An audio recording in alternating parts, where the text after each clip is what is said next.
On va parler de la femme occidentale et de sa liberté historique. Et malheureusement, on va dire quelque chose qui est assez décevant, c'est que la femme occidentale, celle qui a la peau dépigmentée, est celle qui a eu le moins de liberté dans l'histoire de l'humanité.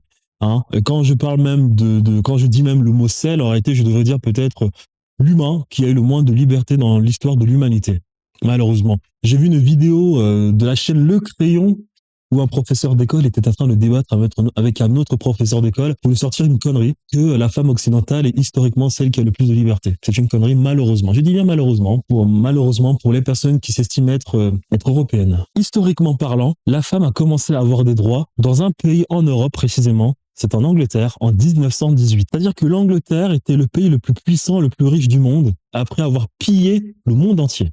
La France, la Hollande, l'Espagne, le Portugal, elle a fait la guerre à tout le monde, la Russie, la guerre de Crimée, la Chine, l'Inde, l'Afrique, tout le monde. L'Angleterre, la guerre à tout le monde. Donc ces gens sont devenus tellement riches qu'au bout d'un moment, ils se sont dit, bon écoutez, on peut commencer à lâcher du lest. Donc les bourgeois ont repris le pouvoir. Et puis en 1918, on s'est dit, il va peut-être falloir commencer à donner des droits à la femme. Quel est le droit de voter ?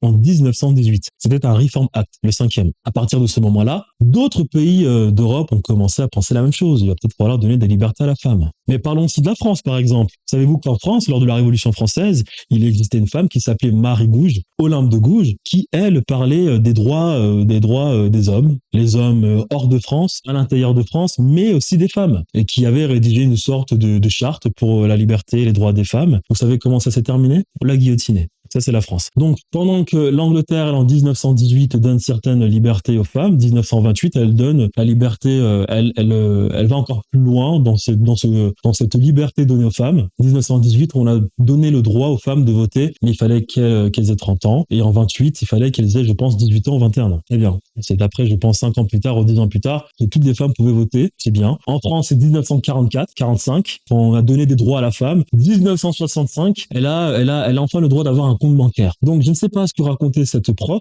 Je ne sais pas si l'humanité, c'est-à-dire la sédentarité, les civilisations ont commencé à exister il y a 200 ans, mais je pense qu'elle se trompe. Voyez-vous, même la femme arabe, sémite arabe a eu des libertés bien avant la femme occidentale. Il y a eu l'Espagne musulmane, Andalousie, vous aviez le califat de Cordoue, si je ne m'abuse, qui était devenu tellement riche, c'était la partie la plus riche d'Europe, qu'on a commencé à donner des libertés aux femmes. Donc, il faut savoir une chose, c'est que les femmes sémites arabes caucasiennes ont tous des ancêtres communs, qui sont des ancêtres qui sont, on va dire, pour rester cool, patriarcaux. D'accord ? Et il y avait de l'autre côté d'autres types de femmes, d'autres types de civilisations qui, eux, historiquement parlant, étaient sédentaires, matriarcaux, comme l'Égypte, comme bon nombre de pays africains, avant que ces pays ne se voient envahir par les patriarcaux. Donc, l'Égypte, historiquement parlant, la femme africaine, historiquement parlant, vivait dans le matriarcat, avant que l'Afrique ne se vue déstabilisée.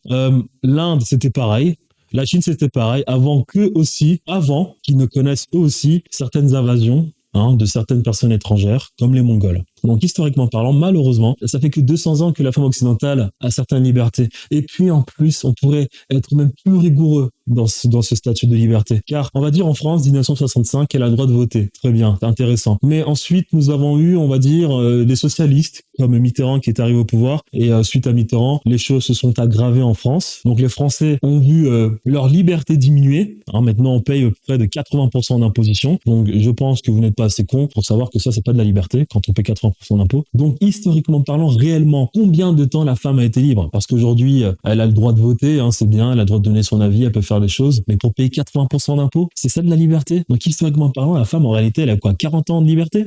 Dans l'histoire de France, parce que c'est le même problème dans les autres pays européens, dans l'histoire de la femme occidentale, la femme à la peau dépigmentée, il y a quoi ? Il y a 40 ans de liberté ? C'est pas très réjouissant tout ça.